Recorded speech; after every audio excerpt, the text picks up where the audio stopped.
পৃথিবীতে সফলতা চায় না এমন কোনো মানুষ নেই। কেউ অনেক ভালো রেজাল্ট করতে চায়, কেউ একটা ভালো জব চায়, কেউ কোটি কোটি টাকা ইনকাম করতে চায়। কিন্তু প্রশ্ন হচ্ছে কয়টা মানুষ সেটা করতে পারে এবং কয়জন মানুষ সেটা করতে পারে না। ম্যাক্সিমাম মানুষই হচ্ছে তার ড্রিমটা ফুলফিল করতে পারে না বা সফল হতে পারে না। এর পিছনে বড় রিজন কি তুমি জানো? নিজের শান্তিটা বা কমফোর্ট জোনটাকে বাদ দেওয়া তার পক্ষে সম্ভব হয় না। আমি জানি তুমিও তার ভিতরে একজন আছো।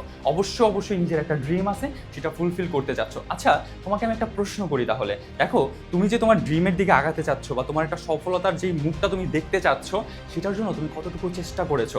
তুমি তোমার শান্তিটাকে কি বাদ দিতে পেরেছো? তুমি এখন আমাকে একটা প্রশ্ন করবা যে ভাইয়া, আমি আমার শান্তিটা যদি বাদই দিয়ে দেই তাহলে সেই সফলতা নিয়ে আমি কি করব, যে সফলতা আমার শান্তিই থাকবে না?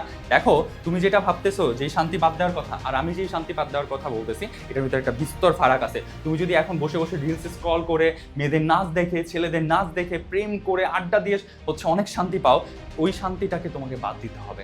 এই শান্তিটাকে যখন বাদ দিতে পারবা, তখনই তোমার আলটিমেট যে লক্ষ্য, ভালো রেজাল্ট, কোটি কোটি টাকা, ভালো একটা জব, এই জিনিসগুলো পাবা।